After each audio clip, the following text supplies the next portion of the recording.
Aujourd'hui, on se retrouve pour la 5e journée de l'incubateur Étaline à la préfecture d'Angers. Donc aujourd'hui, c'est une journée assez spéciale, c'est sur mesure.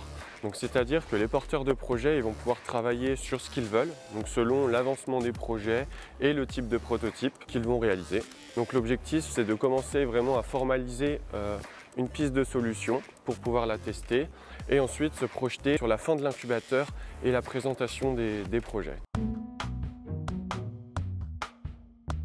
La première personne à qui on a présenté nos travaux préliminaires, c'est notre directeur. Et en fait, quand il en a pris connaissance, il a constaté que tout ce qu'il y avait dedans, c'était vraiment quelque chose qui regroupait l'essentiel et on ne pouvait pas en enlever, quoi. Donc c'était une façon de valider le travail qu'on avait fait et notre façon de faire pour synthétiser les idées qu'on devait mettre en fiche. J'ai testé le prototype chez les 2 usagers principaux que j'avais ciblés. Et ce qui m'a marqué, c'est qu'en fait, ils n'ont pas du tout eu la même réaction. Pour les personnes qui sont gestionnaires d'espaces naturels, il y avait un vrai engouement à pouvoir utiliser mon prototype, à aller plus loin, même à me proposer des choses. Et puis pour les exploitants que j'ai rencontrés, il y avait une vraie appréhension que cet outil soit utilisé à des fins de contrôle de la part du grand public. Et ça m'a assez surpris d'avoir des réactions aussi antagonistes sur le même projet, quoi. Bon, ce qui a été le plus marquant, ça a été donc de mettre à l'épreuve de nos collègues le prototype qu'on a réalisé avec Sébastien et de se rendre compte qu'on était vraiment à la croisée des chemins en se disant qu'on devait vraiment passer de l'idée au projet et le côté vertigineux que ça représente de réussir à remplir l'objectif ambitieux qu'on s'est fixé.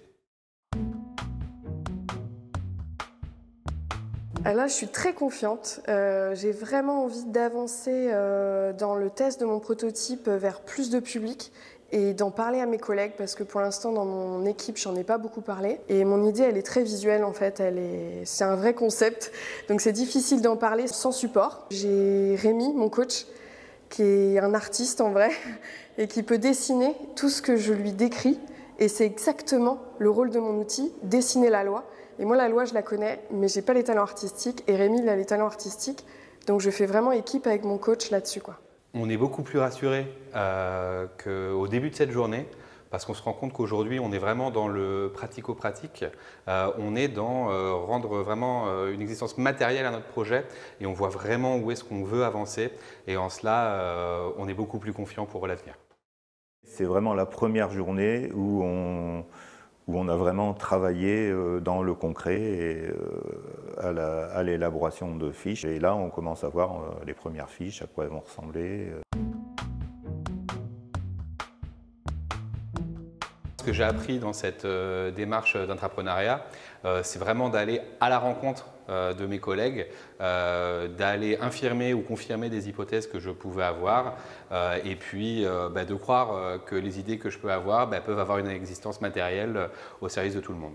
On utilise un langage et une présentation de techniciens puisque ce sont des choses qu'on partage avec des techniciens. Là, le public est différent cette fois-ci. Pour le capter, il faut ajouter du design et moi, je ne parle pas pour ma collègue, mais moi me concernant, c'est quelque chose que je ne connaissais pas du tout et c'est vrai que bon, d'avoir un document de sortie qui est beau, ce n'est pas forcément plus désagréable.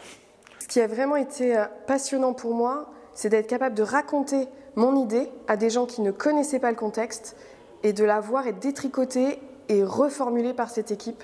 Ça, c'est passionnant.